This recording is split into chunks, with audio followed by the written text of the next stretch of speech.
Good afternoon from Hotel Timor here in Delhi, where a high-level meeting is currently taking place between the Vice Minister of Parliamentary Affairs of Timor-Leste and the Vice President of the Senate of the Parliament of Malaysia, the Honorable Senator Datuk Nur Jazlan Bintan Sir Mohammed, President of the Press Council, Mr. Benavides Correa Baros, and fellow states and private media executive directors.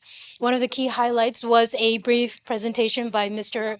Benavides Correa Baros, representing the President of the Press Council of Timor-Leste, focusing on the media landscape in Timor-Leste, an insightful overview of the country's evolving press environment.